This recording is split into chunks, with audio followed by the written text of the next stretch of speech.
안녕하세요. 2020 중랑구청 지구를 지키는 환경교육 지도자 과정을 함께할 사단법인 자연의 번 연구소의 홍다혜입니다. 네, 저는 자연의 번 연구소 초록 강사 제갈영입니다. 네, 선생님들 다 지금 들어오셨나요? 확인 한번 해보세요. 네. 화면이 안 보이신다는 분도 계시는데 지금 저는 같이 보고 있는데 잘 나오고 있는데요.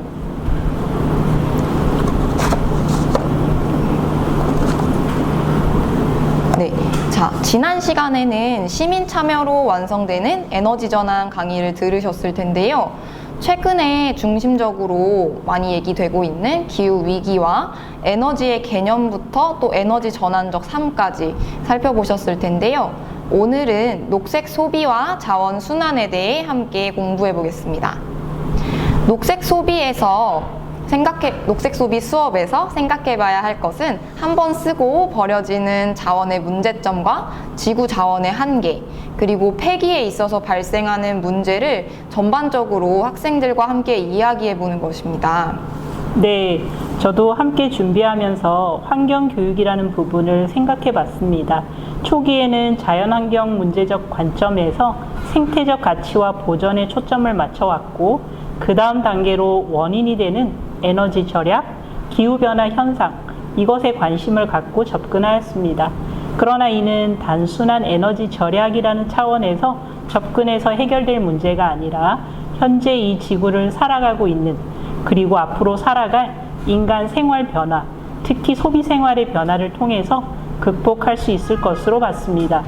이에 지속 가능한 도시를 만들기 위해 주제를 지속 가능한 소비를 위한 녹색 소비로 정하고, 미래 세대로 하여금 지속 가능한 소비 문화를 정착시키는 데 도움이 되고자 이 교육 주제를 정하고 실시한다고 하겠습니다. 네. 자, 오늘 본격적인 수업에 앞서서 선생님들이랑 간단한 퀴즈를 한번 풀어보고 수업을 진행해 보려고 하는데요. 지금 PPT에 띄워져 있는 퀴즈를 함께 보시죠. PPT를 보여주세요. 네. 자, 다음 중 지구 환경과 소비에 대한 설명 중에 올바른 것은 무엇일까요? 선생님들도 한번 이걸 보고 정답을 채팅창에 올려주시면 좋겠습니다. 자, 1번 지구 환경을 생각해서 공장에서 만든 제품은 소비하지 않는다. 2번 지구 환경은 자동차와 같은 에너지 사용이 문제이지 소비와는 상관이 없다. 3번 지구 환경보다는 행복이 중요하기 때문에 소비할 수 있는 돈의 범위 내에서 소비한다. 4번 소비를 하되 꼭 필요한 소비인지 살펴보고 소비를 할 때에는 녹색 상품을 구매한다. 5번 지구 환경 문제는 먼 미래의 문제이므로 지금 소비에 대해서 걱정할 필요는 없다. 선생님들 정답 한번 올려주시면 좋겠습니다. 네, 저도 맞춰보고 싶긴 하네요. 네, 선생님들 지금 한 분 정답 올려주셨는데요. 이거 문제가 너무 어려운가요? 저도 답하고 싶은 문항도 있고 그런데 아마 선생님들께서는 다 알고 계시겠죠? 다 알고 계시는 것 같은데요. 네, 두 분이 4번이라고, 세 분이 4번이라고 답변을 주셨어요. 네. 다른 분들도 아마 다 이렇게 생각을 하고 계시는 것 같은데 너무 문제가 쉬워서 네. 이렇게 당연히 4번이지 이렇게 생각을 하고 계신 것 같습니다. 네, 활동가님 문제에 이어서 바로 답은 4번 맞추셨고요. 저는 그럼 4번에 대해서 설명을 조금 더 더하자면 다음 PPT 화면 자료가 올라가고 있을지 모르겠는데요. 녹색 소비라는 단어를 처음에 국어 사전적 의미를 한번 살펴봤습니다. 환경 친화적인 제품을 구매하고 이를 환경 친화적으로 사용하는 일을 말하고, 이때 녹색 소비, 그 다음에 두 번째는 녹색 제품, 그리고 녹색 소비자, 세 가지 개념으로 중요한 단어를 먼저 정의하고 가겠습니다. 녹색 소비는 소비의 구매, 사용, 처분 전 과정을 생태적 측면과 경제적 측면을 고려하는 소비 형태를 말하며, 녹색 제품은 같은 제품이 다른 제품에 비해 자원, 에너지 절약적인 제품, 그리고 인체 및 환경 유해성이 덜한 제품 혹은 재활용이나 재사용 가능한 제품을 뜻하고요. 마지막 단어 가장 중요한 오늘 수업의 핵심인 목표인 녹색 소비자는 시민적 자각을 통해 일상생활을 통한 친환경적 소비 체계, 즉 환경을 배려한 사고와 행위가 진행되는 소비 활동을 지향하는 친환경 소비자 또는 사회의식적 소비자를 뜻합니다. 이 단어는 굉장히 중요한 오늘의 수업의 주제라고 생각하고요. 다음 화면 나왔죠, 활동가님? 네. 그럼 이제 제가 조금 더 덧붙이자면 인간의 삶에 사용되는 의식주, 에너지, 시설 등에 들어가는 비용을 개인 단위, 국가 단위, 지구 단위로 수치화하여 우리가 얼만큼 지구를 소비하고 있는지 나타내는 지표를 생태 발자국이라고 하고, 이때 지난번에 2강에서 생태 발자국에 대해서는 배웠던 것 같아요. 그리고 매년 지구가 한 해 동안 생산할 수 있는 자원, 물, 공기, 토양 등 1년치 총량을 다 써버린 날을 지구 생태 용량 초과의 날이라고 하죠. 지난번에 다 배웠었던 것 같고요. 이날 이후부터 우리가 사용하는 자원은 미래 세대가 사용할 자원을 미리 당겨 쓰게 되는 것이고, 그렇다면 올해는 그날이 바로 8월 22일, 지금 우리 오늘은 벌써 지구를 1년치 양을 다 쓴 날입니다. 국제환경단체인 글로벌 생태 발자국 네트워크는 2020년 8월 22일이 지구 생태 용량 초과의 날이라고 발표를 했고, 이날은 인간이 바다와 숲이 흡수하는 양보다 얼마나 더 많은 탄소를 배출해내는지, 자라는 것보다 얼마나 더 많은 나무를 베어내는지, 지구가 생산한 양보다 얼마나 더 많이 먹고 마시냐에 따라 매해 달라집니다. 생태 용량 초과의 날은 작년에 비해 3주가량은 늦춰진 것입니다. 이 이유는 코로나19로 인해 전 세계에 강력한 봉쇄 정책이 작용했기 때문이라는 예측이 나오고 있는데요. 글로벌 생태 발자국 네트워크는 우리가 직간접적으로 발생시키는 온실가스, 특히 이산화탄소의 총량이 14.5%, 산림 벌채가 8.4% 감소할 것이라고 예측은 하고 있습니다. 네. 네. 되게 많은 내용을 말씀을 해주셨는데요. 저희가 오늘 녹색 소비에 대해서 단계별로도 한번 살펴보려고 합니다. 먼저 알아볼 내용은 녹색 소비에 대해서 구매 단계에 대해서 먼저 알아보려고 하는데요. 진정한 녹색 상품이라는 것은 제품의 생성부터 폐기, 처리 과정, 즉 원료 및 에너지의 소비, 오염물질과 폐기물의 발생 등 생산과 유통, 폐기, 전 과정에 걸친 환경 영향 분석, 전 과정 평가를 통해서 환경에 미치는 영향이 긍정적이거나 또는 덜 부정적이어야 하는 상품을 구매하는 것인데요. 우리는 구매 단계에서 다음과 같은 내용을 확인해야 할 것입니다. 첫 번째로 우수 재활용품 품질 인증 제도, 생산자 책임 재활용 제도, 재활용 의무 이행 인증 제도, 에너지 소비 효율 등급 제도, 환경 기술 및 환경 산업 지원법 시행령, 환경성 표지 광고 관리 제도에 대한 고시 등이 적용된 제품인지를 살펴보는 것인데요. 정말 살펴봐야 될 게 많죠. 하지만 이런 것들을 오늘 한번 알아보고 이 제도들이 우리가 제품을 구매하는 데에 기준이 되어야 한다는 것입니다. 여기에 있는 내용들 중에 중요한 내용 몇 가지를 한번 살펴보려고 하는데요. 우선 환경 표지 제도는 같은 용도의 다른 제품에 비해서 제품의 환경성을 개선한 경우 그 제품의 로고를 표시함으로써 소비자에게 환경성 개선 정보를 제공하는 것입니다. 그래서 이 소비자들은 환경 표지 제품 그러니까 소비자들이 환경 표지 제품을 얼만큼 선호하느냐에 따라서 기업이 친환경 제품을 개발, 생산하도록 또 유도해서 자발적인 환경 개선을 유도하는 자발적 인증 제도입니다. 1979년에 독일에서 처음 시행된 이 제도는 현재 유럽연합, 북유럽, 캐나다, 미국, 일본 등 현재 40여 개 국가에서 성공적으로 시행이 되고 있고요. 우리나라는 1992년 4월부터 시행하고 있습니다. 환경표지제도는 기업과 소비자가 환경 친화적인 제품을 생산, 소비할 수 있도록 소비자에게는 정확한 제품의 환경 정보를 제공하고 환경 보전 활동에 참여할 수 있도록 하고 있습니다. 또한 기업에게는 소비자의 친환경적 구매 욕구에 부응해 환경 친화적인 제품과 기술을 개발하도록 유도해서 지속 가능한 생산과 소비 생활을 이루고자 하는 것을 목표로 두고 있습니다. 네, 내용이 되게 많았고요. 그렇다면 환경 표지 제도에 이어서 지금 나오고 있는 PPT 화면은 이 마크들에 대한 내용입니다.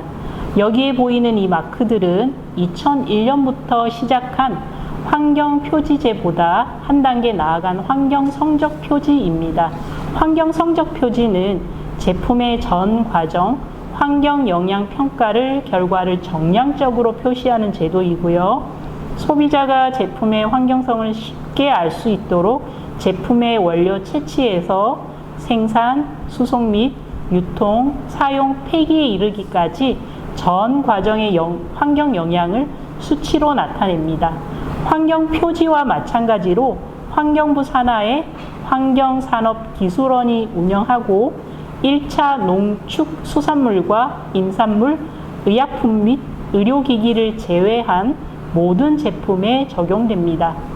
탄소 발자국, 물 발자국, 오존층 영향, 산성비, 부영양화, 광화학 스모그, 자원 발자국이 지금 표시는 현재 있는 표시이고요.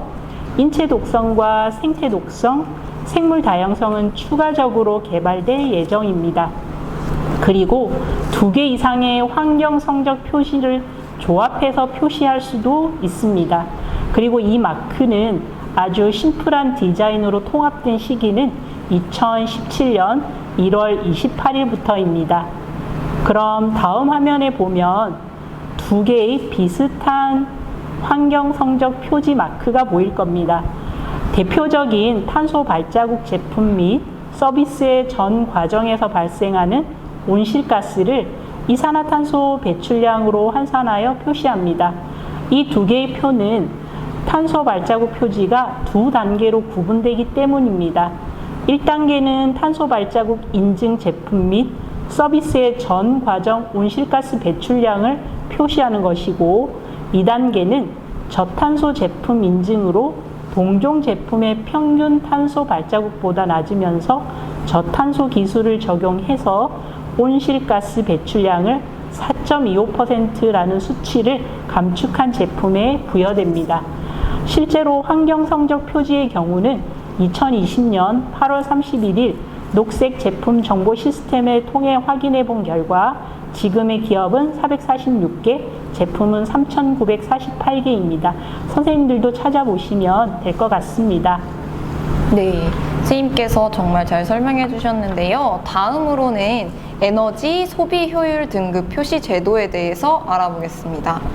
에너지 소비 효율 등급 표시 제도, 이렇게 긴 이름의 제도는 제품의 에너지 소비 효율 또는 에너지 사용량에 따라서 1에서 5등급으로 구분하여 표시하는 것으로 에너지 효율 하한선인 최저 소비 효율 기준 MEPS를 의무 적용해야 합니다. 선생님들도 이 표시는 많이 보셨을 것 같은데요. 저희가 집에서 흔히 볼 수 있는 가전제품에도 많이 붙어 있죠.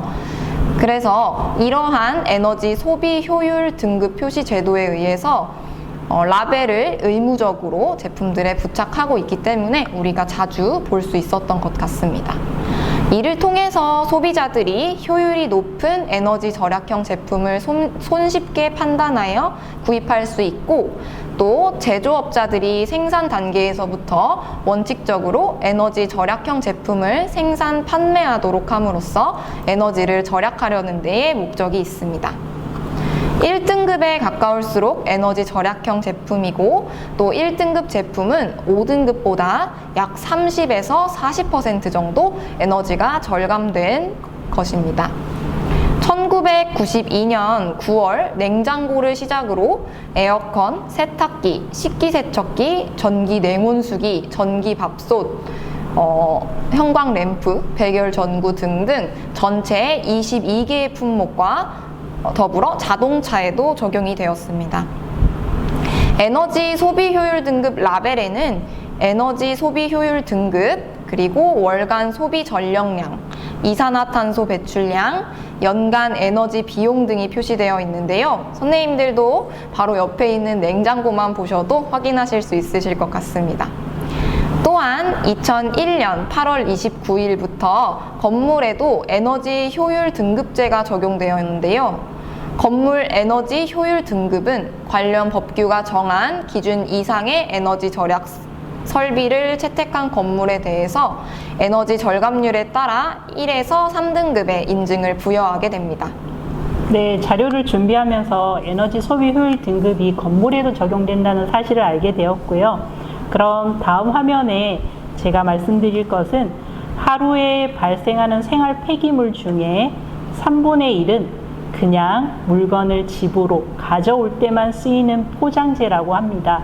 포장재를 만들기 위한 원재료를 추출하는 데 쓰이는 에너지부터 재료의 가공, 전체 운반 등에서 온실가스가 배출되고 쇼핑용 비닐봉지 9장에는 승용차 한 대가 1km가량 달릴 수 있는 석유 에너지가 들어 있습니다. 우리나라에서는 연간 사용하는 비닐봉지의 양은 1인당 420개가 넘는다고 합니다. 핀란드의 경우 4장에 비해 아주 많은 양을 사용하고 있습니다. 1인 1일 1개가 넘는다는 이야기죠. 그리고 전체적으로 사용량을 살펴보면 연간 사용량은 200억 장 이상으로 추정됩니다. 이것도 2015년 기준이므로 코로나19로 더 많은 사용이 이루어지고 있다고 생각하니 조금 아쉬움이 생깁니다. 그리고 이로부터 연간 약 45만 톤의 이산화탄소가 배출되고 인류가 해마다 쓰고 버리는 비닐봉지는 1200만 개 배럴에 해당되는 원유와 천연가스 처리 과정에서 거쳐 만들어지고 더군다나 비닐봉지는 분해되는데 500년 이상 소요되므로 비닐봉지 사용으로 인한 피해는 온실가스 배출을 넘어선다고 할 수 있겠습니다. 네. 다음으로 사용 단계에서의 녹색 소비 기준을 살펴보겠습니다. 첫 번째로 녹색 친환경 제품, 환경 친화적 제품을 구매한다. 구매할 때에 참고하셔야 될 여러 가지 제도들이 있는데요. 아까 말씀드린 것처럼 우수 재활용 품질 인증 제도나 생산자 책임 재활용 제도, 재활용 의무 이행 인증 제도, 에너지 소비 효율 등급 제도 등등이 있고요. 그거 외에 기타 실천 방법으로 배출되는 오염 물질을 줄이기 위해서 음식물을 남기지 않는 것, 또 일회용품 대신 개인컵이나 손수건을 가지고 다니는 것, 유리병을 재사용하는 것, 대중교통을 이용하는 것 등이 있겠죠. 그리고 새로 사서 쓰는 것보다는 고쳐 쓰는 것이 좋겠습니다. 네, 활동가님의 말씀처럼 첫 번째 단계 구매에서 고민을 했다면 소비의 단계에서는 절약이 최선이라고 생각할 수 있는데요. 한 가지 고민해야 될 한 가지 더는 푸드마일에 대한 고민입니다. 먹을거리가 생산자 손을 떠나 소비자 식탁에 오르기까지 이동 거리를 뜻하는데요. 푸드마일리지는 곡물과 축산물, 수산물 등 9개 수입 품목을 대상으로 생산지에서 소비지까지 식품을 수송한 다니는 톤입니다. 수송 거리, 킬로미터 단위를 곱해서 계산한다고 합니다. 푸드 마일리지는 식재료가 생산, 운송, 소비되는 과정에서 발생하는 환경 부담의 정도를 나타내는 지표로 사용되며 1994년 영국의 환경운동가 팀 랭이라는 분이 창안한 것으로 알려져 있습니다. 푸드 마일리지가 크면 클수록 먼 지역에서 수입한 식품을 더 많이 먹고 있다는 의미, 선생님들도 잘 알고 계실 거고요. 푸드 마일리지가 증가한다는 것은 두 가지 의미를 담고 있습니다. 첫째는 푸드 마일리지가 높은 식품은 신선도를 유지하기 위해 살충제나 방부제를 사용하는 경우가 많고 식품의 안전성이 떨어지며, 둘째, 장거리 운송을 해야 하는 관계로 이산화탄소를 많이 배출시켜 환경에 부담을 줍니다. 한국의 푸드 마일리지는 갈수록 커지고 있는 상황이고요. 이때 대안으로 우리가 할 수 있는 것은 로컬 푸드 운동. 바로 로컬 푸드는 장거리 운송을 거치지 않은 지역 농산물을 말하고요. 흔히 반경 몇 킬로미터라고 하는데 선생님들 바로 아실 것 같은데 채팅창에 제가 말씀드리기 전에 살짝 숫자 한번 적어봐 주시면 고맙겠습니다. 이때 반경 얼마 이내에 생산된 농산물을 말합니다. 로컬 푸드 운동은 생산자와 소비자 사이에 이동 거리를 단축시켜 식품의 신선도를 극대화시키자는 좋은 출발에서 시작했습니다. 즉, 먹을거리에 대한 생산자와 소비자 사이의 이동 거리를 최대한 줄임으로써 농민과 소비자에게 이익이 돌아가도록 한 것입니다. 여러 가지 외국의 운동 사례도 있는데요. 우리나라 예를 들면 2008년에 전북 완주에서는 국내 최초로 로컬 푸드 운동을 정책으로 도입한 바가 있습니다. 혹시 활동가님 올라왔나요? 몇 네, 그 선생님들께서 채팅을 열심히 수업 들으시느라고 아직 못 치신 것 같은데요. 그럼 아까 그 말씀하셨던 로컬 푸드는 반경 몇 킬로미터 이내에서 생산된 농산물일까요? 채팅창에 올려주시면 감사하겠습니다. 네, 내용이 너무 수치 위주로 어려운 것 같아서 살짝 퀴즈를 냈습니다. 나중에 네. 알려드리겠습니다. 활동가님 한 분이 지금 올리셨는데요. 네. 50이라고 네, 두 분이 감사합니다. 지금 올리셨네요. 네, 역시 선생님들 감사드립니다. 네. 네. 자, 그러면은 이 퀴즈 정답은 이따가 알려주시나요? 아니요, 50km 선생님들이 더 잘 알고 계셔서 네. 감사드립니다. 네, 맞습니다. 50km 이내에서 생산된 농산물 선생님들이 정답을 맞추셨는데요. 그러면 다음으로 넘어가도록 하겠습니다. 다음은 처분 단계에서의 녹색 소비의 측면을 살펴보도록 하겠는데요. 먼저 처분 단계에서 살펴봐야 될 가장 중요한 부분은 재사용에 대한 부분이겠어요. 재사용은 한 번 사용된 제품을 가공하지 않고 다시 사용하는 것. 자신에게 더 이상 쓸모가 없어진 경우에는 바로 버리기보다는 그 물건에 대해서 사용 가치를 느끼는 다른 사람이 사용하도록 하는 것인데요. 벼룩시장이나 아름다운 가게 등이 그 예시라고 할 수 있겠죠. 또한 쉽게 접할 수 있는 재사용의 방법으로 빈 용기 보증금 제도를 생각해 볼 수 있는데요. 빈 용기 보증금 제도는 빈 용기 보증금 제도를 통해서 빈병 재사용을 하게 되는데, 이러한 빈병 재사용은 처분 단계에서 고민해 볼 이야기입니다. 우리나라의 빈병 회수율은 일본이나 캐나다, 독일, 핀란드와는 큰 차이가 없는데 재사용률은 85%로 일본 94%, 캐나다, 독일, 핀란드 98%와는 큰 차이가 있습니다. 85%면 꽤나 높은 수치라고 생각했는데 일본이나 캐나다, 독일, 핀란드의 수치를 보니까 재사용률이 매우 낮다는 생각이 드네요. 이것은 우리나라의 빈병 재사용 횟수가 8회인데에 반해서 다른 나라들은 최소 15에서 30회에 이르기 때문에 우리나라 재사용률이 낮은 것입니다. 우리나라의 경우는 유리병의 파쇄율이 다른 나라에 비해서 높아서 재사용이 잘 되지 않는 것이라고 생각이 됩니다. 다음으로 처분 단계에서의 녹색 소비, 다른 예시인 재활용을 살펴보겠습니다. 네, 재활용에 대한 내용을 같이 보시면 업사이클링, 우리말로는 재활용이죠. 기존에 버려지는 제품의 디자인을 가미하는 등 새로운 가치를 창출하여 새로운 제품으로 탄생시키는 것을 말합니다.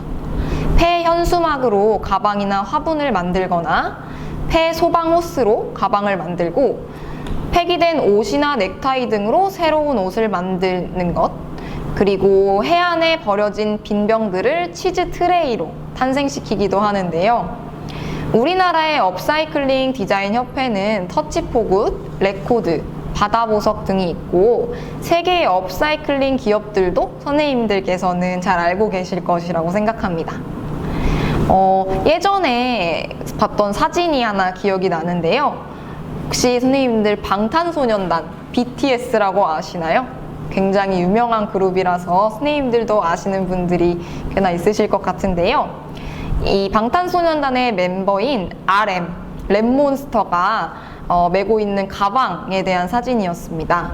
이 랩몬스터가 메고 있는 가방은 예전에 자동차 카시트를 재활용한 모어된 업체의 업사이클링 제품이었는데요. 이것이 바로 생활 속에 적용되어 있는 재활용의 사례가 아닌가 싶습니다. 또한 우리가 잘 알고 있는 락앤락도 폐플라스틱을 활용해서 만든 업사이클링 에코백을 출시하기도 했죠. 그래서 이 기업은 바다에 버려진 해양 폐플라스틱을 수거하고 이 플라스틱 밀폐 용기로 가방을 만들었다고 합니다. 이러한 예시들은 소비자가 제품의 다른 가치를 고민하기 시작했기 때문에 탄생한 것이라고 생각되는데요. 바로 녹색 소비의 가치는 바로 이런 부분에서 발견할 수 있습니다. 윤리적인 소비의 가치를 높이게 되면 기업들도 이에 따라 고민을 하게 되겠죠? 네, 저도 녹색 소비의 마지막 처분과 폐기 단계가 사실은 고민이 되어서 소비를 할 때 굉장히 고민하는 편인데요. 랩몬 이야기를 듣고 나서 보니까 그 가방이 얼마인지 검색해 보긴 했습니다. 아주 비싸서 저는 살 수는 없었습니다. 그럼 제가 알려드릴 마지막 녹색 소비의 처분 단계에서 대한 내용 중 좀 생각해 볼 단어 중에 도시광산이라는 단어가 있습니다. 실제로 탄광에서 발생하는 이산화탄소를 억제하고 자원으로도 활용 가능한 도시광산 개발이 활발하게 이루어지고 있습니다. 도시광산으로 불리우는 폐휴대전화 등 폐전자제품을 재활용하면 연간 150만 톤의 온실가스 감축 효과를 볼 수 있습니다. 우리나라에서 한 해 버려지는 폐휴대전화는 1,300만 대가 넘고 텔레비전, 냉장고, 에어컨, 세탁기 등 가전제품도 매년 수백만 대씩 폐기 처분하게 됩니다. 그럼에도 금속 재활용 비율은 2007년 기준으로 구리가 약 12.3%, 알루미늄은 18%에 그치고 있습니다. 실제로 휴대전화 한 대에는 금이 0.04g, 한 돈이 4g이라면 100대만 모으면 사실 금 한 돈의 금반지를 만들 수 있어요. 은은 0.2, 팔라듐, 로듐, 구리, 코발트 등 폐휴대전화랑 폐컴퓨터에는 저순도 기금속이 다량 포함되어 있다는 사실, 그리고 잘 활용하면 훌륭한 광산 역할을 할 수 있다는 사실 또한 선생님들께서는 아셨으면 좋겠습니다. 이때 실제 금광석 1톤을 캐면 금은 1g 정도 채취할 수 있습니다. 바로 휴대폰은 25대면 금 1g을 얻을 수 있다는 결론입니다. 네, 굉장히 생각지도 못했던 부분이었던 것 같습니다. 자, 지금까지 녹색 소비에 대한 전반적인 내용들을 알아보았는데요. 녹색 소비의 효과는 우리가 마음으로 느끼고 실제로 환경 친화적인 녹색 소비를 실천했을 때 비로소 의미가 있다, 이렇게 생각이 드네요. 먼저 녹색 소비를 실천함으로써 녹색 소비를 실천함으로써 이렇게 진정한 의미가 이루어질 수 있는데요. 제가 생각하기에는 먼저 시장 지향적 소비 사회에서 친환경적인 소비 사회를 지향하는 사회로 바꿀 수 있다는 생각이 들고요. 두 번째로는 기업과 정부의 정책 변화를 이끌어내어서 세상을 변화시킬 수 있다는 점이 가장 매력적인 부분이라고 생각이 듭니다. 다음으로는 저희가 공부했던 녹색 소비에서 빼놓을 수 없는 플라스틱에 대한 이야기를 해보려고 하는데요. 사실 저희가 물건을 만들고 사고 또 쓰는 데에 있어서 플라스틱이라는 성분을 빼놓을 수가 없겠죠. 선생님들이 지금 가지고 계시는 교재 중에서 바다로 간 플라스틱이라는 교재 한번 꺼내 보시겠어요?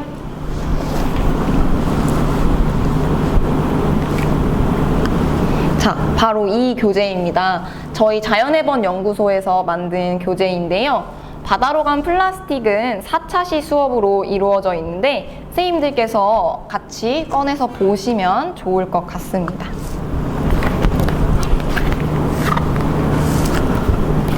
지금 첫 번째 차시는 플라스틱의 지구 표류기, 두 번째는 플라스틱의 두 얼굴, 세 번째는 인천과 플라스틱, 네 번째는 플라스틱 없는 생활 이렇게 되어 있는데요. 세 번째 차시는 왜 인천이냐면 저희는 바다와 플라스틱의 그런 관련성에 대해서 이야기를 하고 싶었기 때문에 가까운 도시인 인천을 예로 들었죠. 그래서 우선 첫 번째 차시인 플라스틱의 지구 표류기에서는 오늘날과 옛날의 생활 모습은 어떻게 다른지 또 우리 주변에는 플라스틱이 얼마나 많은지 이런 지금 실생활에 대한 모습을 보실 수 있고요. 두 번째로 플라스틱의 두 얼굴, 플라스틱의 장점과 단점에 대해서 알아보실 수 있는 차시입니다. 여기에서 피피야 고마워 물범아 미안해 라는 이야기가 있는데 조금 있다가 소개해드릴 이야기 그림책에 이 내용이 자세히 나와 있습니다. 그리고 세 번째 차시인 인천과 플라스틱 부분에서는 해양 쓰레기, 해양 플라스틱에 대해서 소개를 하고 있는데요.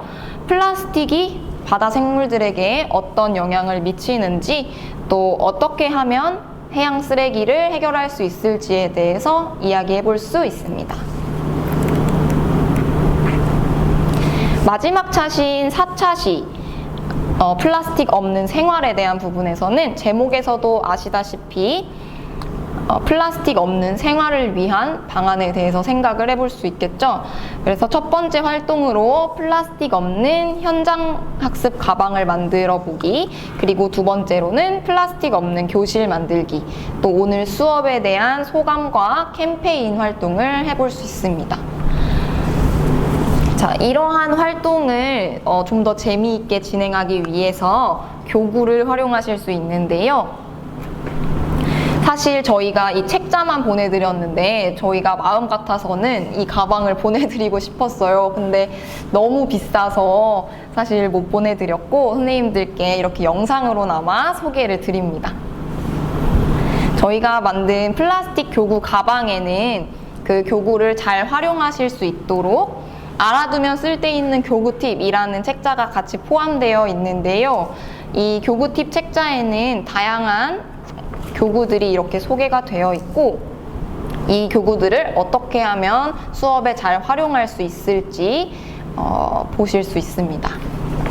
그러면 교구 몇 가지를 간단히 소개를 드리겠습니다.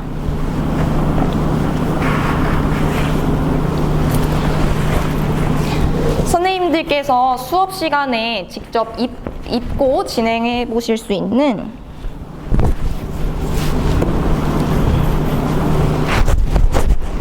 자, 이렇게 앞치마를 입고 수업을 진행하실 수 있는데요. 이게 잘 보이시려나? 이렇게 지구 모양이 있습니다. 이 지구 모양이 그려진 앞치마를 입고 수업을 진행하시면 학생들이 조금 더 환경에 대해서 생각을 해볼 수 있는 수업이 되겠죠.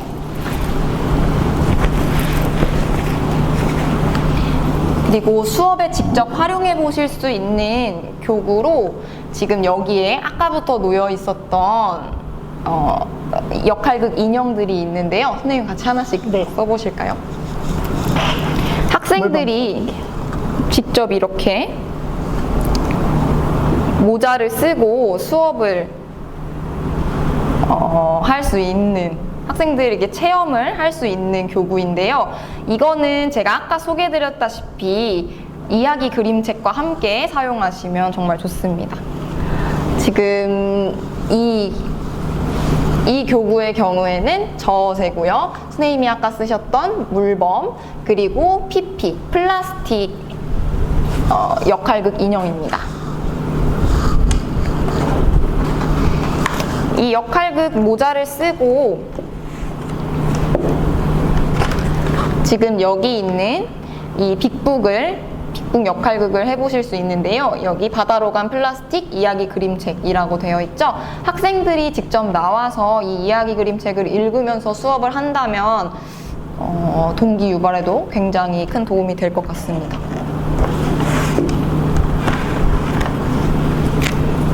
이 이야기 그림책은 사실 요즘 PPT로 많이 수업을 하고 있는데 그런 PPT가 학생들의 참여를 유도하기도 어렵고 좀 지루할 수 있기 때문에 학생들이 직접 나와서 이걸 들고 역할극을 할 때에 재미를 느낄 수 있을 것 같습니다. 그래서 이렇게 넘겨가면서 그림들이 이렇게 나와 있고요. 만약에 이따가 시간이 여유가 된다면 좀 더 자세히 소개해 드리도록 하겠습니다. 그리고 아까 세 번째 차시에 말씀드렸던 것처럼 해양 생물의 피해? 해양 생물이 플라스틱으로 인해서 받는 어려움들을 체험해 볼 수 있는 교구도 있는데요. 지금 이 인형은 알바트로스 인형입니다. 알바트로스 새가 플라스틱과 섞여 있는 먹이를 먹는데 얼마나 불편한지 같이 체험해 볼 수 있는 교구라서 학생들이 재미있어 하더라고요. 그래서 이러한 수업 시간에 이러한 교구도 활용해 보시면 좋을 것 같습니다. 자, 이렇게 저희가 개발한 교구들을 소개를 해 드렸는데요. 이러한 교구와 책을 이용해서 수업을 하실 때에 어떠한 팁이 있는지 저희 선생님이 소개해 주시도록 하겠습니다. 네, 먼저 활동지 활동을 먼저 하나요? 활동가님? 아니면 제가 활동지 보면서 바로 설명드려도 되나요? 네. 그 활동지 보면서 첫 번째 거 설명해 주시면 될 것 같습니다. 네, 첫 번째 활동지 지금 아마 만화 그림 한 컷이 있을 건데요. 선생님들은 그 옆에 내용은 다 채워 넣으셨을 것 같고요.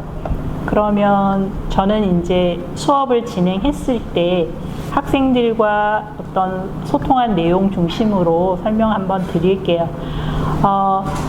이 수업을 할 때 한 가지 저는 개인적인 경험을 좀 친구들한테 얘기해 주는 편이에요.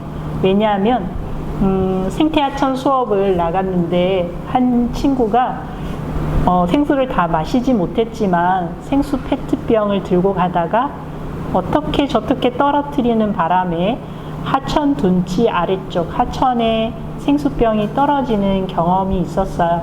그때 그 친구가 어떻게 우리가 있는 지점이 하천으로부터 너무 높은 지점이라 건져낼 방법이 없어서 함께 수업하는 친구들한테 우리 어떻게 할까라고 얘기를 했을 때 그 친구들은 이 플라스틱 생수병이 곧 있으면 홍수가 나거나 물이 많이 불어나면 하천에서 강으로 이동하고 강에서 바다로 이동한 후에 미세 플라스틱이 될 거라는 사실을 예측하고 있었습니다.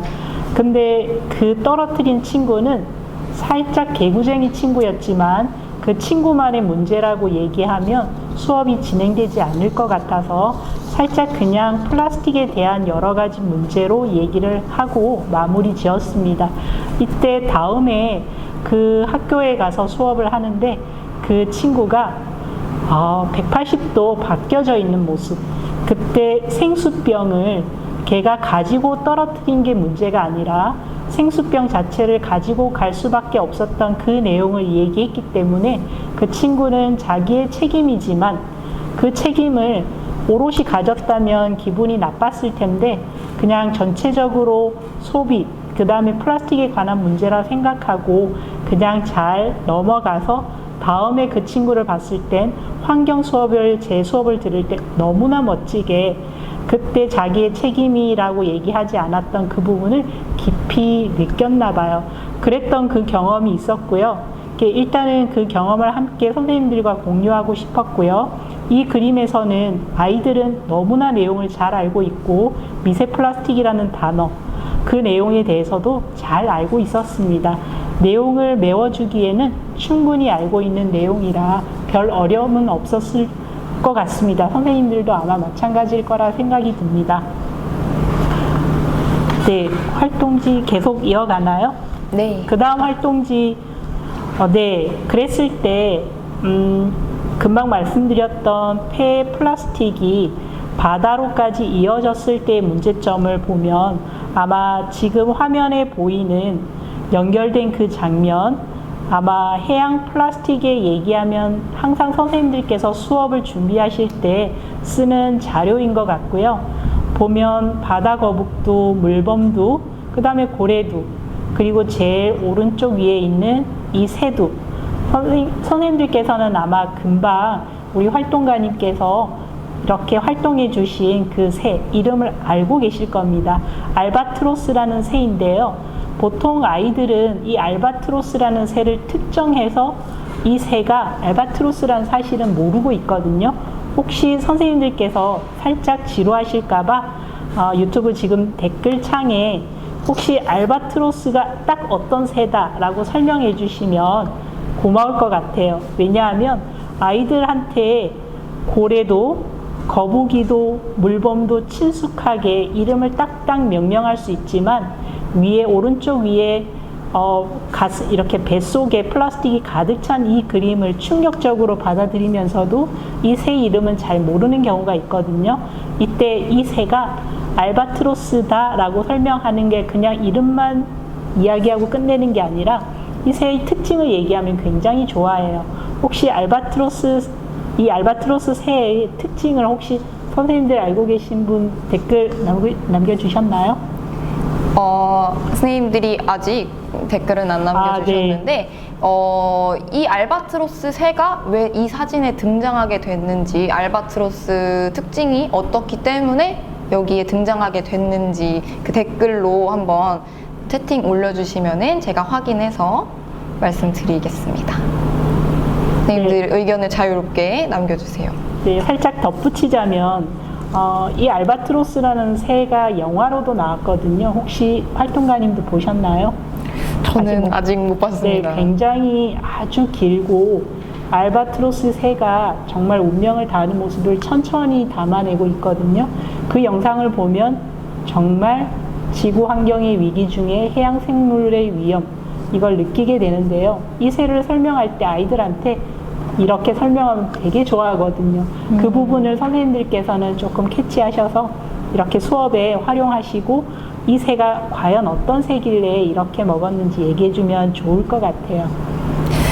지금 아직은 선생님들께서 채팅을 올려주시지 않았는데요. 제 생각에는 알바트로스라는 새는 잘 알고 계신데 이 새가 어떤 특징 때문에 여기에 이렇게 사진이 실리게 되었는지에 대해서는 약간 올려주시기가 애매하지 네, 않았을까 너무 길 것 같죠. 싶습니다. 네. 저는 하나 이렇게 설명하면 친구들한테 이 새가 크기가 얼마일까 먼저 물어봐요. 네. 그럼 아이들은 바다새니까 갈매기를 먼저 생각하거든요. 갈매기도 생각보다 작은 새는 아니잖아요. 날개를 폈을 때 굉장히 큰 새인데 알바트로스는 바다새 중에서 굉장히 큰 새거든요. 한번 몸을 띄우기가 큰. 그러면서 제 키가 살짝 150인데 말씀드리면 날개를 폈을 때 저랑 크기가 비슷해요. 그리고 제일 작은 게 저랑 비슷하고 큰 건 3m까지 간대요. 그리고 아기들은 잘 덩치가 크고 잘 걷지 못하니까 주로 이렇게 나오는 여기 폐플라스틱이 가득 차 있는 이 새는 주로 아기 새이고 엄마가 먹이를 먹여다 주는데 플라스틱인지 모르고 먹여주는 그 아찔한 장면, 그것들도 생각이 나거든요. 그럼 다음으로 이어가셔도 될 것 같습니다. 네. 재미있는 예시를 이야기해 주셨는데요. 다음번에 수업 시간에 만약에 알바트로스 새에 대해서 이야기해 줄 기회가 있으시다고 하면 이러한 알바트로스의 숨겨진 비밀에 대해서도 얘기해 주시면 좋을 것 같습니다. 자, 다음으로 넘어가서 옛날과 오늘날의 생활 모습에 대한 그림이 나와 있는데요. 선생님들이 가지고 계신 활동지에도 이 그림이 있을 거라고 생각합니다. 네, 플라스틱과 우리 삶의 관계를 생각해 본다는 내용의 그림이죠. 과거에는 보자기나 나무통에 포장을 많이 했다면 이 그림을 보시면 아시겠죠? 다음에 오늘날에는 비닐봉투나 플라스틱 일회용기에 포장을 많이 하고 있다는 거. 그리고 도자기 그릇을 많이 사용하던 옛날과는 달리 오늘날에는 플라스틱 페트병, 플라스틱 컵을 많이 사용하고 있다는 것을 알 수 있습니다. 이 그림만 보아도 우리는 과거에 비해 오늘날에 플라스틱 용품을 많이 사용하게 되었다는 걸 알 수 있는데요. 이러한 그림을 보고 수업을 진행할 때에 선생님이 주실 수 있는 팁이 하나 있으시다고 합니다. 네, 활동지만 아이들 활동지에 옛날과 오늘날의 사진만 보여주면 아이들은 직관적으로 도자기, 플라스틱이라는 개념이 쉽게 다가오지는 않아요. 그래서 저는 가장 좋아하는 동영상 하나가 있는데요. 혹시 선생님들 검정고무신 아마 아실 거예요.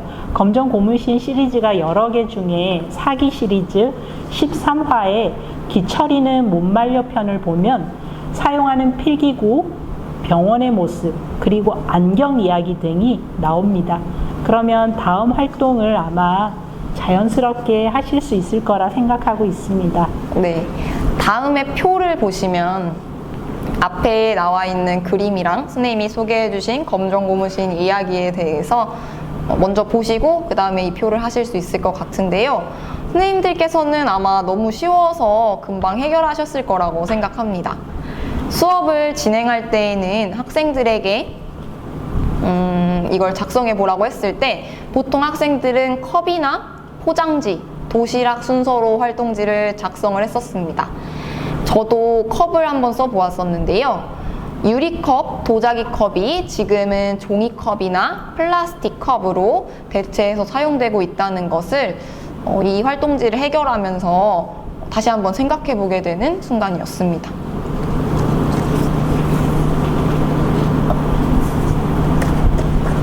네, 다음 활동지도 넘어갔죠, 활동가님. 네, 그럼 여기 활동은 사실 학생들이 일과표를 주고 그냥 그려봐라 또는 적어봐라고 했을 때 잘 적지 못했어요. 그래서 나중에는 지금 선생님들 보시는 이 화면은 실제로 활동지는 비어져 있고 그 위에 그림이 나와 있는 상황인데요. 이걸 보여주면 아이들은 이렇게 말글로 풀어낼 수 있습니다. 이때 아이들이 아무 생각을 하기 전에 먼저 말씀드릴 수는 없고요. 아이들이 이것저것 적게 되는데 그때 저는 아침에 일어나서 양치를 할 때 플라스틱 칫솔과 미세 플라스틱이 든 치약을 사용한다고 적고 그 얘기를 해주고 또는 커피나 음료를 마실 때 사용하는 플라스틱 컵과 장을 볼 때 사용하는 일회용 비닐 봉지를 적었다라고 얘기해주면 아이들도 다 이해를 합니다. 그리고 그 대안을 찾아보자 라고 했을 때 아이들은 쉽게 대안을 찾지는 못했어요. 왜냐하면 우리는 플라스틱 칫솔을 이렇게 대체하는 대나무 칫솔이라는 환경에 관심 있는 선생님들께서는 잘 아실 내용이지만 아이들은 접해보지 않아서 모르는 내용들이 많았습니다. 이런 내용들은 하나하나 알려줄 필요가 있고요. 이때 치약 안에 미세 플라스틱이 들어있다라는 사실을 모르는 친구들도 가끔 있기 때문에 그러한 내용도 함께 얘기해주면 좋습니다. 이때 플라스틱 컵을 대신할 수 있는 텀블러는 너무 잘 알고 있기도 하고요. 그래서 학생들과 활동할 때 이 플라스틱의 내용을 만약에 일과표를 작성하지 않고 가끔은 활동을 할 때 자기가 갖고 있는 플라스틱을 적어봐 라고 한다면 치약이나 텀블러나 텀블러 말고 장바구니, 비닐 이런 단어는 나오지 않았겠죠. 그래서 이 활동은 그냥 있는 플라스틱을 적어봐라 라는 활동보다 확장된 내용이라 일과를 적는 건 굉장히 좋은 방법이었습니다. 그래서 이 활동지는 선생님들은 더 잘 하셨을 거라 생각이 듭니다. 네, 하루 동안 내가 아침에 일어나서부터 잠이 들기까지 플라스틱을 얼만큼 쓰는지 알아볼 수 있는 활동이었는데요. 우리가 이렇게 많은 플라스틱을 사용하고 있는데 이걸 대체할 수 있는 물품은 없을까 찾아보던 중에 이렇게 세 가지 사진을 발견하게 되었습니다. 그 친환경 소재 관련 업체인 롤리웨어는 플라스틱 대신에 해초를 이용한 빨대, 식기를 만들었습니다. 지금 첫 번째 사진에 나와 있는 빨대가 바로 해초 빨대인데요. 해초를 원료로 한 빨대와 식기는 색상을 내는 데에도 과일이나 채소만을 사용했다고 합니다. 먹지 않고 버리게 되더라도 음식물처럼 쉽게 썩어서 분해가 되기 때문에 플라스틱과는 달리 금방 분해된다는 장점을 가지고 있습니다. 다음으로 스튜디오 크림에서 개발한 하이오 컵은 조롱박을 활용한 친환경 컵인데요. 여기 사진에서도 보실 수 있듯이 자세히 보시면 조롱박처럼 보이시나요? 저는 일반 종이컵인지 알았는데요.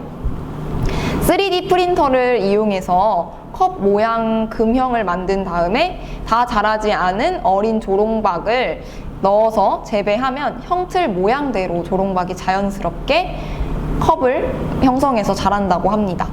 이 컵은 버려지더라도 쉽게 분해되는 생분해성 컵이라는 장점이 있습니다.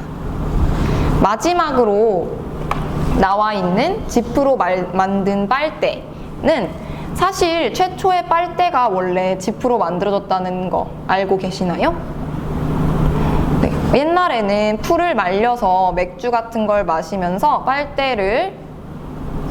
빨대가 처음 생겨나기 시작했다고 하는데요. 수세기가 지나면서 종이나 플라스틱으로 이 빨대가 대체되었던 것이죠. 미국의 하베스트 스트로우즈는 이런 저탄소 지속가능 소재인 지프로 다시금 빨대를 만들어내고 있다고 합니다. 여기에 나와 있는 빨대나 컵을 보시면 생각나는 게 있는데요. 저는 사실 이 빨대만 보면 바다거북이가 그 빨대가 바다거북이 코에 꽂혀서 고통받는 그 영상이 생각이 나요. 그 바다거북이의 영상을 떠올리면서 빨대는 반드시 생분해가 되는 것으로 대체되어야 된다는 생각을 많이 했습니다. 학생들이 이 사실에 대해서 생각해보고 또 플라스틱이 대체될 수 있다는 사실을 아는 것도 중요한 부분이겠죠. 네, 활동가님이 제안해 주신 플라스틱 대체로 가능한 세 가지 제품에 대해서 알아봤는데요. 그 중에 중간 부분을 보면 3D 프린터로 컵 모양을 금형했다라는 뜻이 있는데 플라스틱으로 조롱박을 이렇게 싸서 하지 않은 이유가 무엇일까라고 생각을 해봤는데 3D 프린터에 사용되는 금형 그 필라멘트라는 것이 PLA 성분이에요. 다음 화면을 보면 한 가지 이제 아까 하이오 컵을 만들기 위해서 플라스틱을 써서 그 틀을 만들어도 쇠를 쓰면 더 힘들 것 같고 대체할 수 있는 게 재질이 없었을 것 같고 친환경적인 제품은 하이오 컵에서 원했을 것 같고 이때 쓰게 되는 PLA에 대해서 한번 제가 준비는 많이 했지만 간략히 내용을 설명드리겠습니다. 그래서 대체 플라스틱에 관한 내용으로 설명을 조금 드리겠습니다. 학생들 중에는 환경에 관심이 많아 아주 깊은 지식을 가지고 질문하는 경우가 간혹 있는데요. PLA는 플라스틱 수업을 준비할 때 선생님들께서는 꼭 먼저 알고 계셔야 할 내용입니다. 내용은 플라스틱이 탄생하지 않았더라면 지금 우리 소비 경제는 이렇게 간편화와 대중화가 되기는 힘들었을 것입니다.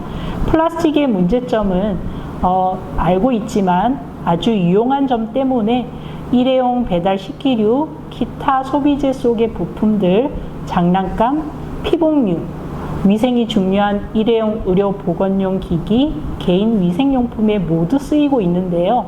이걸 바이오 플라스틱으로 대체하려고 하고 있습니다. 이때 정말 바이오 플라스틱이 친환경적인가요? 라는 질문을 하는 학생들을 마주하게 되면 고민이 좀 깊어지실 텐데요. 사실 플라스틱과 비닐의 부정적인 측면을 알지만 생산도 저렴하고 편리하고 거의 영구적이고 만능 용도를 그러니까 충족시켜주는 소재를 여지간에서는 찾기 힘들고 있습니다. 그래서 바이오 플라스틱이라는 대체재를 조금 고민해 보고 있는데요. 사실 바이오 플라스틱의 생산량은 전체 플라스틱 생산량의 약 1%를 차지할 만큼 거의 아주 작은 틈새 시장이고요.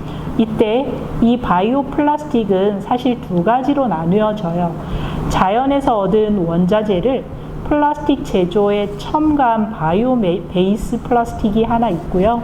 이 바이오 베이스 플라스틱은 다 쓰고 나면 폐기할 때 자연 생분해되는 플라스틱을 뜻하고요. 하지만 생분해가 모두 과신할 수는 없다는 이렇게 실험실 조건이 사실은 있습니다. 그리고 유사한 바이오 플라스틱 소재를 개발하기 위해 연구를 활발히 하고 있고요. 아직은 기존 플라스틱과 바이오 플라스틱, 그러니까 기존의 플라스틱과 바이오 플라스틱을 다양한 비율로 섞은 것을 하이브리드 단계라고 하는데, 아직은 바이오 플라스틱 제조에 쓰이는 자연 원료 한 번 더 살펴보고 이 내용에 대해서 더 자세히 알아보겠습니다. 다음 화면도 제가 설명을 드릴 건데요. 앞에 바이오 플라스틱을 만들기 위한 자연 원료가 필요합니다. 학생들은 가끔 다 알고 있는 내용 중에 하나만 조금 다른 걸 내보냈을 때 굉장히 관심을 가지거든요.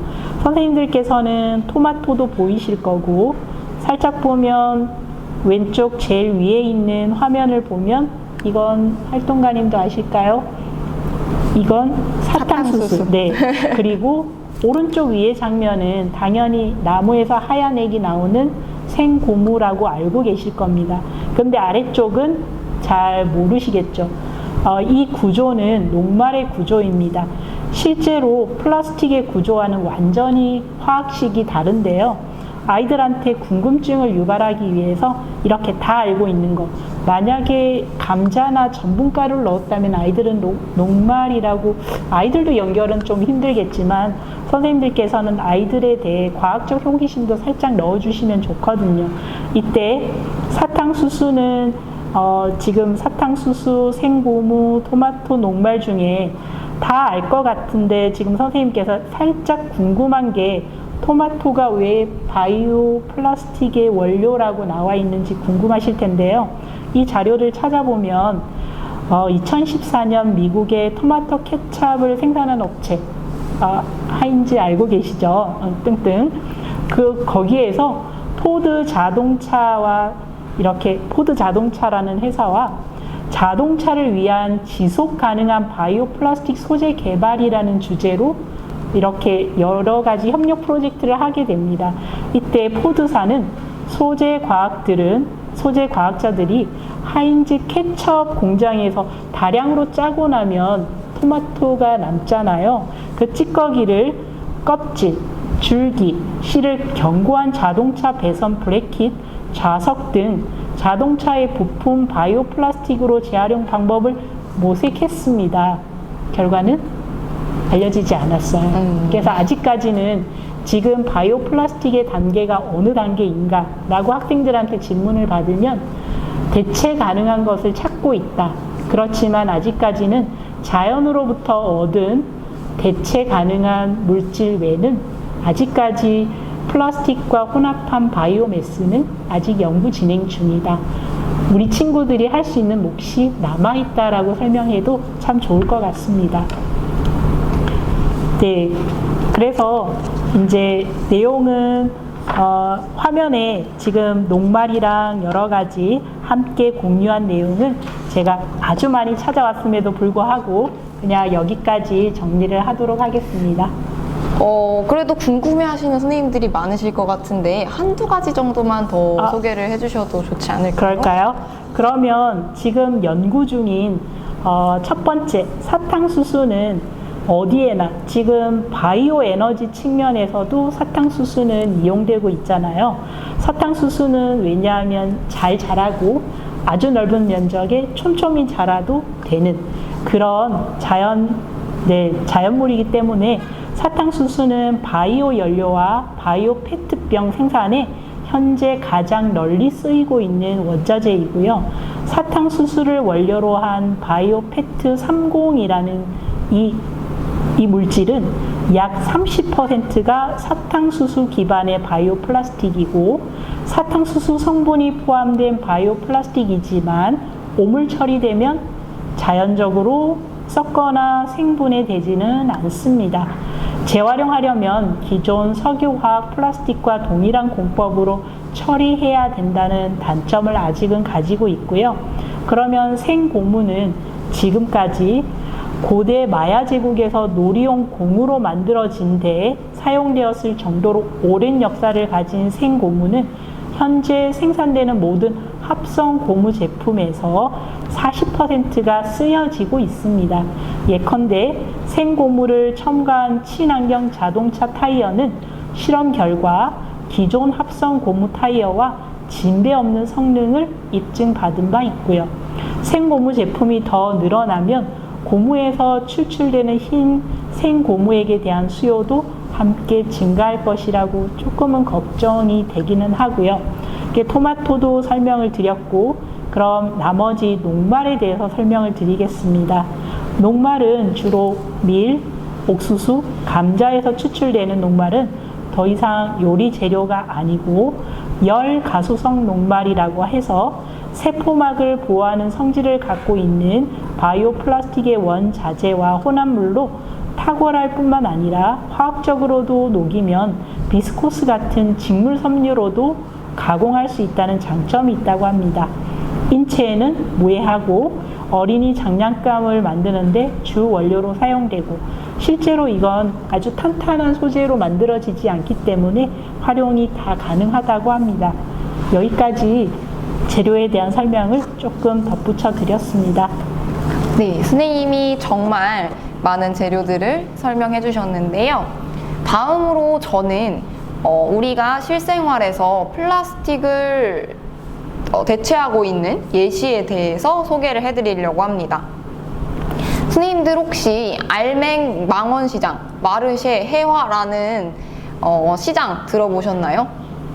망원시장은 많이 들어보셨을 건데요. 망원시장에 있는 알맹이라는 세제 소분샵과 마르쉐 시장에 대해서 소개를 해드리려고 합니다.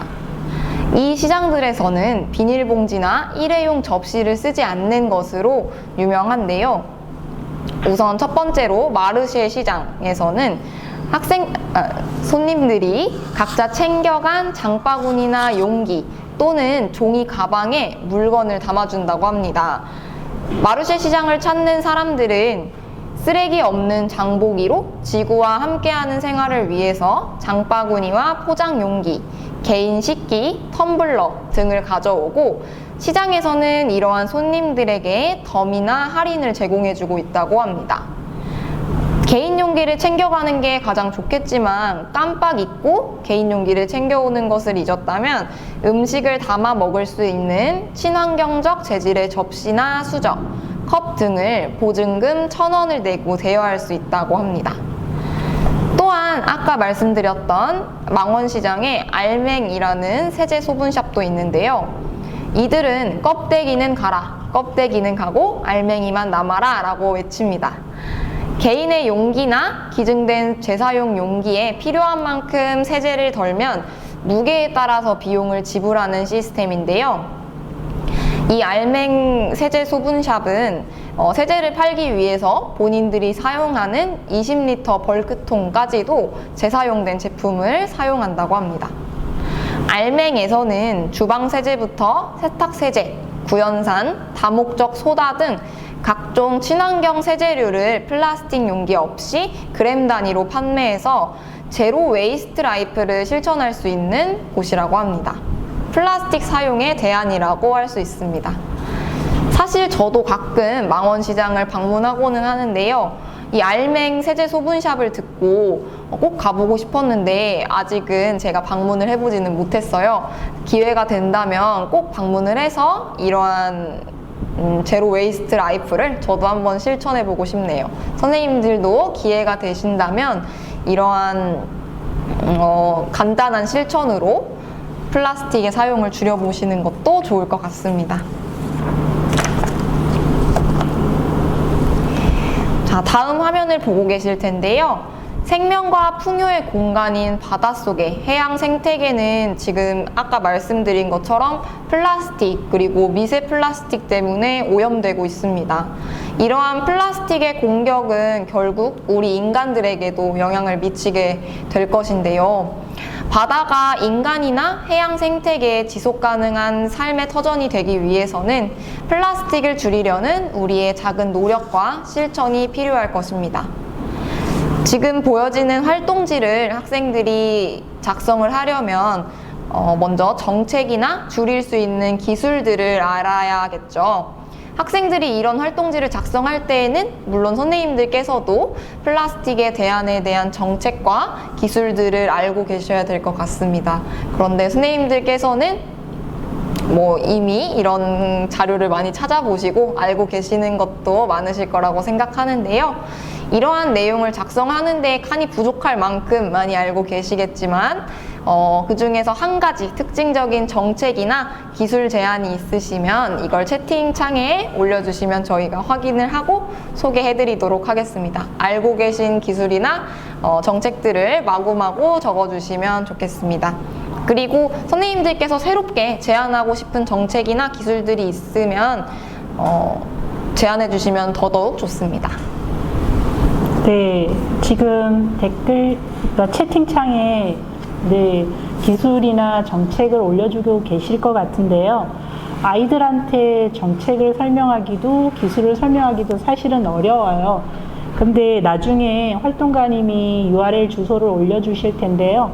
저는 다음 화면에 보면 하나 애니메이션 카툰이라고 하나요? 그리고 있는 장면이 보일 텐데요.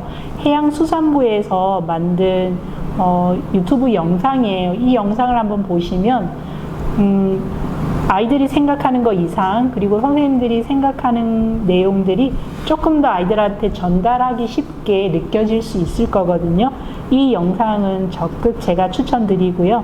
나중에 주소를 좀 남겨주세요. 네, 지금 보이는 화면에서 나오는 영상은 선생님들께 과제를 드릴 때 같이 이거 주소 전달 드리도록 하겠습니다. 이 전 화면에 나오는 그 정책이나 기술 제안 채팅창에 올려주시면 저희가 확인하고 소개해 드리도록 하겠습니다. 선생님들이 요거를 너무 많은 아이디어가 있으시다 보니까 올리시는데 조금 시간이 걸리시는 것 같아요. 그래서 우선 요거 한두 분 정도만 예시 보고 넘어가면 좋을 것 같습니다. 네, 올라왔나요, 활동가님? 아직 안 올라왔는데요. 네.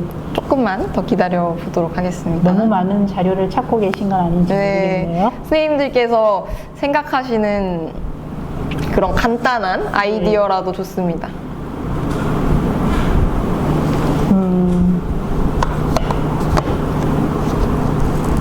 네, 조금 이따 올려주실 것 같아서.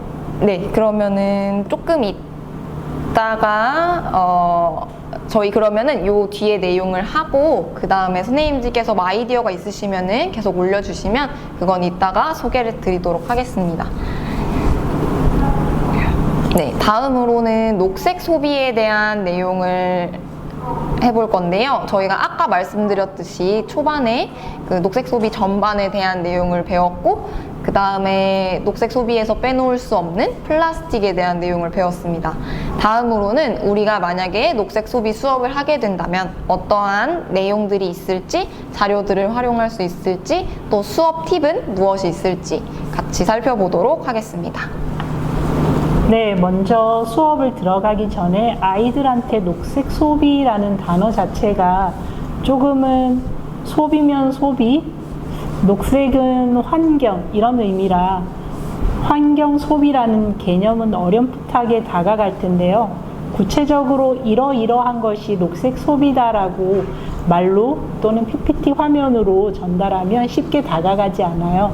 그런데 제가 추천드리는 이 동영상은 정말 재미있게 그리고 제가 좋아하는 여기 있는 물범이네 가족 이야기인데 정말 시리즈가 몇 개가 있고 그 중에 두 번째 아마 물범이의 생일 잔칫날이라는 제목의 내용인데요. 이걸 보면 녹색 소비가 무엇이다. 아이들한테 직접 다가갈 수 있는 내용으로 정리가 꼭 되는 내용이에요. 그래서 이것도 나중에 활동가님이 주소를 알려주시면 아마 검색해 보실 거라 생각이 듭니다. 네, 아까 말씀드렸던 것처럼 아까 그 영상이랑 지금 보여드리는 PPT 화면의 영상은 저희가 그 과제를 드릴 때 같이 영상 링크 공유해 드리도록 하겠습니다. 아까 저희가 그 정책이나 기술 올려달라고 했었는데요. 지금 선생님들께서 의견을 주셨습니다. 옷에서도 미세 플라스틱이 발생한다고 합니다. 세탁 폐수에서 미세 플라스틱을 거를 수 있는 기술이 있었으면 좋겠다. 이렇게 말씀을 하셨습니다. 네. 굉장히. 네네네. 네. 감사합니다. 네, 굉장히 좋은 의견입니다. 저도 옷에서 미세 플라스틱이 나온다는 얘기는 들었었는데 이걸 거를 수 있는 기술에 대해서는 선생님이 말씀해 주셔서 좋은 아이디어를 얻게 된 것 같습니다. 그리고 김영민 선생님께서는 방금 의견은 이수연 선생님이 주셨고요. 김영민 선생님께서는 최근 동북 NPO 환경의제 워킹그룹에서 서울시의 각종 보조금 사업에 종이 영수증 첨부는 불필요한 종이 사용을 하고 영수증은 재활용이 불가능한 재료로 영수증을 붙인 종이마저 재사용 불가능해서 종이 영수증 첨부하지 않고 전자영수증 사용할 수 있도록 하자는 의견을 전달했고 서울시에서도 긍정적으로 받아들였다고 합니다. 이거는 플라스틱에 대한 내용은 아니지만 어떤 소비에 대한 그런 너무 많은 자원을 사용하는 것에 대한 의견이었네요. 좋은 의견 주셔서 감사합니다. 네, 그러면 다른 선생님들의 의견을 더 소개를 해드리고 싶지만 우선 두 분이 먼저 올려주셨기 때문에 두 분 의견만 소개해드리고 다음으로 넘어가도록 하겠습니다. 방금 말씀드렸듯이 영상 링크는 이따 과제를 드릴 때 공유 드리도록 하겠습니다. 다음으로는 활동지를 한번 같이 보시면 좋겠는데요. 녹색 소비의 전반적인 내용을 말씀드릴 때 아까 살펴봤던 그 마크입니다. 학생들은 이 마크를 처음 접하는 경우가 있기 때문에 잘 이해할 수 있도록 설명을 잘 해주셔야 하는데요. 이제 물건에 붙은 마크가 어떤 마크인지 선생님들께서 잘 알고 계시리라고 생각합니다. 이러한 마크는 사실 여러 가지가 있지만 이 중에서도 가장 대표적인 예시만 지금 PPT에 나오고 있습니다. 물론 수업에서 이러한 내용을 진행하실 때에는 한 번도 본 적 없다, 이거를 본 적 없는 친구들이 많을 거예요. 이러한 아이들의 이야기를 이끌어내면서 또 봤다고 이야기하는 친구들도 몇몇 있겠죠? 그러한 아이들의 의견도 같이 들어주시면 좋을 것 같고, 이러한 활동을 하는 데의 목적은 환경마크 제도를 이해하고 다음에 소비 측면에서 이 마크를 살펴볼 수 있는 소비자로서의 주체성을 이끌어낸다는 생각을 하시면 좋을 것 같습니다.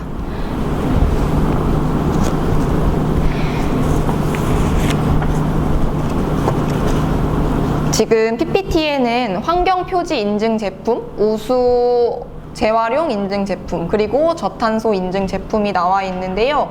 지금은 마크가 통일이 돼가지고 활동지에 있는 마크랑은 약간 다를 수 있습니다. 그래서 지금 환경 마크를 너무 헷갈리게 여러 가지 디자인으로 나와 있기 때문에 한 가지 디자인으로 통일을 했어요. 그 점 아시고 활동지를 해결하시면 좋을 것 같습니다. 그런데 지금 벌써 시간이 이렇게 됐네요. 아쉽지만 정리를 하는 시간을 가져야 될 것 같습니다. 마무리 활동을 해야 될 것 같습니다. 이렇게 마무리를 할 때에는 어떤 마무리 활동이 있을지 선생님이 팁을 하나 소개해 주시면 좋을 것 같은데요. 소개해 주시죠. 네, 마무리 활동할 때 지금 여기 녹색 마크 디자인 활동이랑 연결해서 말씀하시는 거죠? 네. 네.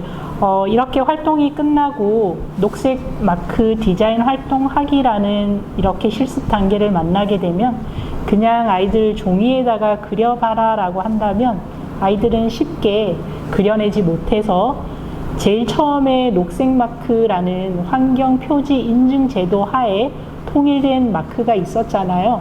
그걸 보여주고 이럴 때 이렇게 사용한다라는 예시를 좀 많이 알려주시면 아이들이 이렇게 마크를 이끌어낼 때 도움이 되고요. 아직까지 아까 보여드렸던 10개의 마크 중에 7개만 사용되고 있고 3개는 지금 이제 적용하기 위해서 개발 중이거든요. 그러면 이런 활동이 끝날 때 녹색 마크 디자인 활동하기 지금 화면에 보일 텐데요. 어제도 아마 박혜영 선생님께서 이렇게 핀 버튼 활동으로 활동 결과 마무리하는 걸 보여주셨을 거예요. 저는 그 옆에 살짝 이렇게 뭔가 이렇게 뾰족뾰족 튀어나와 있는 어떤 뭐 판 같은 거 보이시죠? 그 판은 실제로 제가 어디 다른 수업을 할 때 이렇게 이게 여러 개를 겹쳐서 나중에 한 30개 피스가 만나면 커다란 구가 만들어지기도 하거든요. 그때 한 조각에 그려서 이걸 가방에 메고 다니면 다른 사람이 그 가방을 봤을 때 이건 뭐지? 라고 질문할 수 있잖아요.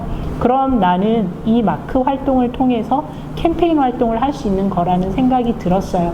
실제로 선생님들도 활동 결과물을 놓고 결국 만들어진 게 쓰레기로 버려지면 어떡하나라는 고민을 하실 텐데요. 이런 핀 버튼 활동도 캠페인 차원에서는 좋고요. 저 같은 경우는 핀 버튼을 만들기 굉장히 여러 부자재가 힘들기 때문에 옆에 이 피스 같은 경우는 나중에 이렇게 제가 이름을 좀 알려드릴게요. 이건 이렇게 활동하기도 편하고 아이들 30명이 이렇게 함께 만들었을 때는 구로도 만들어지기 때문에 굉장히 메리트가 있는 결과물이라 할 수 있습니다. 네. 선생님께서 말씀하셨던 그 피스 모양이 IQ 퍼즐 램프 만들기 네. 활동 맞죠? 저도 요거를 활용해서 수업하시는 거를 한번 본 적이 있는데요.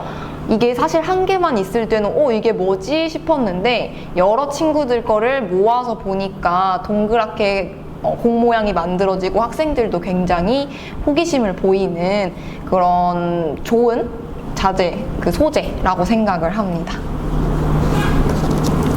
네, 그리고 이어서 소비의 마지막은 사실 저희가 지금까지 녹색 소비, 현명한 구매, 아껴 쓰기 이런 거에 대해서 계속 얘기를 했지만 사실 아무것도 사지 않는 것이 가장 중요한 부분일 것 같습니다. 학생들에게도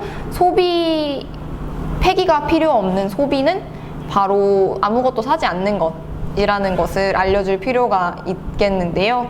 학생들은 사실 경제적으로 비교적 어려움을 느끼지는 않기 때문에 사실 아주 작은 소비는 별 생각 없이 하게 되는 경우가 있을 수 있습니다. 아무것도 사지 않는다는 것이 어떤 의미가 있는지 학생들이 알 수 있도록 선생님들께서는 충분히 설명을 해주셔야 할 것 같고 학생들이 깨달음을 얻을 수 있는 그런 수업을 이끌어 주셔야 할 것 같습니다. 앞의 내용에 이어서 저희는 아무것도 사지 않는 날, 지금 이 PPT에도 나와 있다시피 아무것도 사지 않는 날을 계획해 보려고 하는데요. 선생님들께서 가지고 계신 활동지에도 이 표가 나와 있을 것입니다.